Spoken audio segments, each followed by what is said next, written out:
इसीलिए मैं कह रहा हूं ना, देखो बांग्लादेश में एक दलित नौजवान को कैसे जला दिया गया।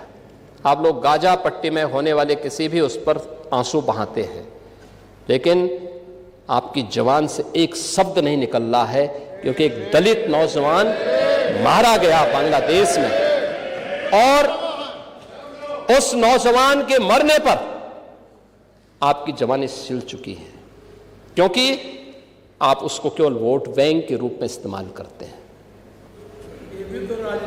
ये राजनीति नहीं है पांडे जी, ये राजनीति नहीं है, ये वो सच्चाई है जो आपकी तुष्टीकरण की नीति है, जिसके कारण बांग्लादेश बना है।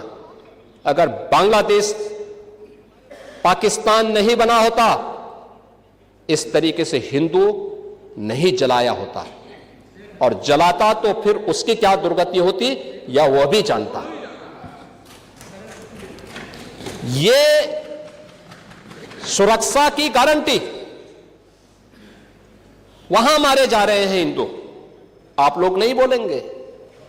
एक कैंडल मार्च निकाल के चलते हैं गांजा के मुद्दे को लेकर के,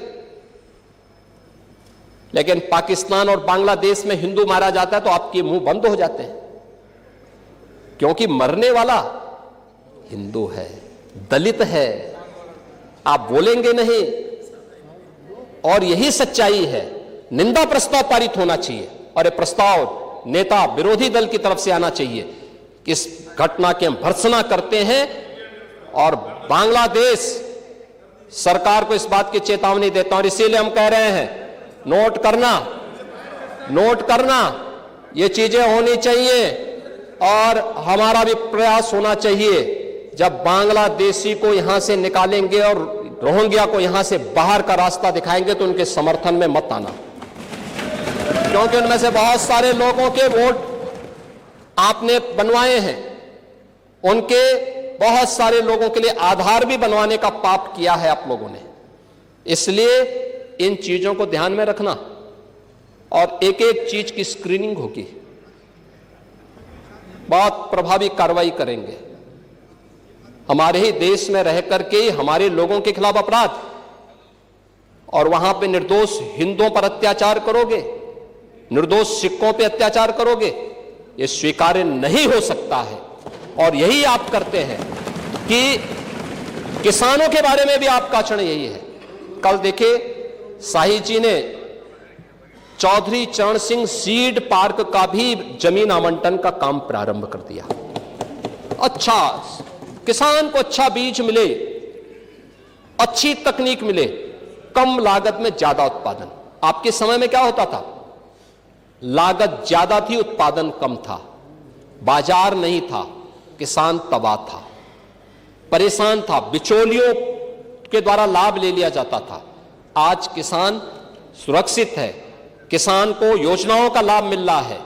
और कल चौधरी साहब के नाम पर कार्यक्रम था, और इन सभी माननीय सदस्यों ने गन्ना मूल्य के बारे में कहा, हम लोगों ने दिया, लगातार दे रहा। यूपी आज के दिन पर देश के अंदर गन्ना उत्पादन का नंबर 1 का राज्य है। आपके समय में चीनी मिलें बिकती थी, बंद होती थी, वर्षों वर्षों का गन्ना मूल्य बकाया रहता था, किसान तरसता था। अब यह स्थिति नहीं है। अब अन्नदाता किसान हमारे लिए वोट नहीं, वह सम्मान का पात्र है। आज उसको नए तकनीक के साथ आच्छादित किया जा रहा है। 22 लाख हेक्टेयर से अधिक भूमि को सिंचाई की सुविधा दी गई है।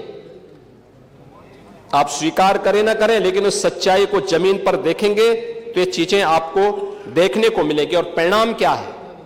परिणाम है जो आपने 8% किसान विकास की दर रखी थी, कृषि विकास की दर, अब ये बढ़कर के 18% पहुंच चुकी है यूपी की कृषि विकास दर। एमएसपी के साथ ही डीबीटी के माध्यम से भुगतान करने में आज उत्तर प्रदेश देश के अंदर नंबर 1 स्थान पर है।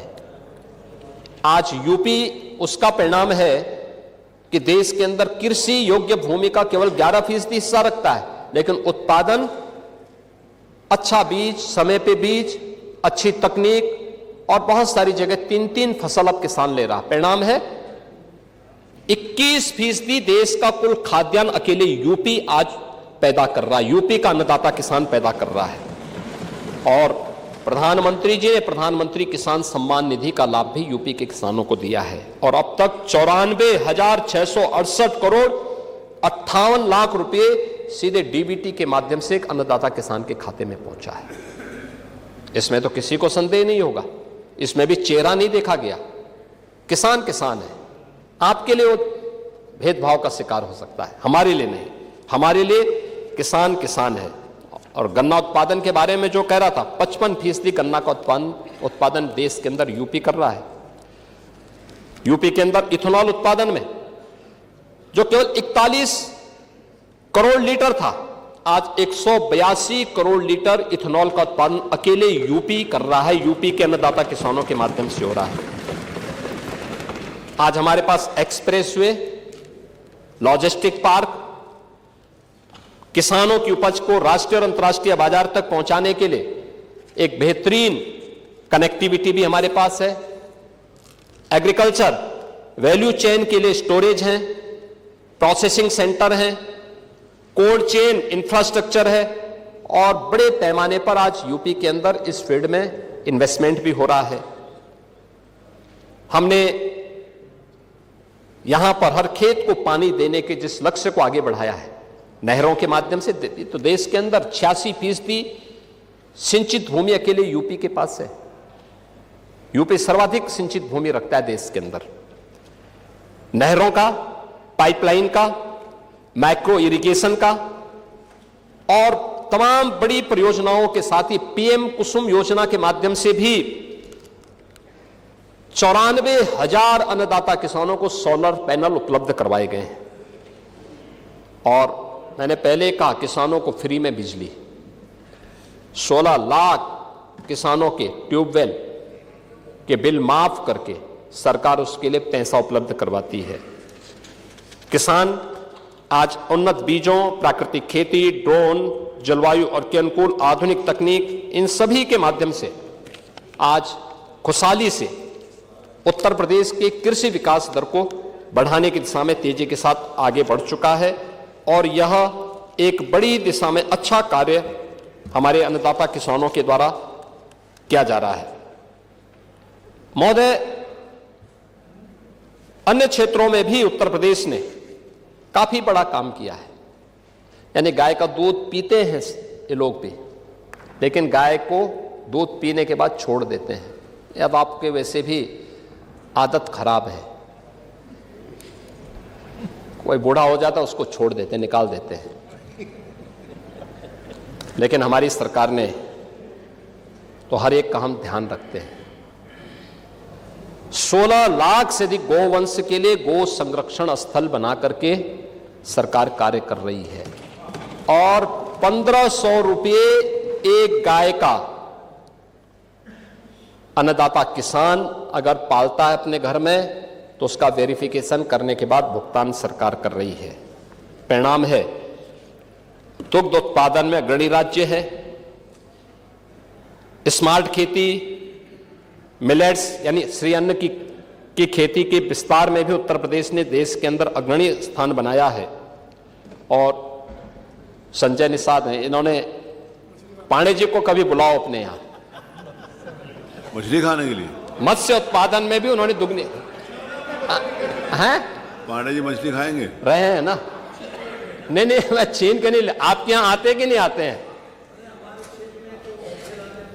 हैं? अच्छा। आपके वोट बैंक को भड़काते हैं। भड़काते नहीं होंगे, खिलाते होंगे।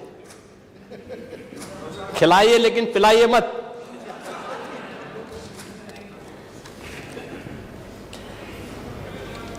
महोदय,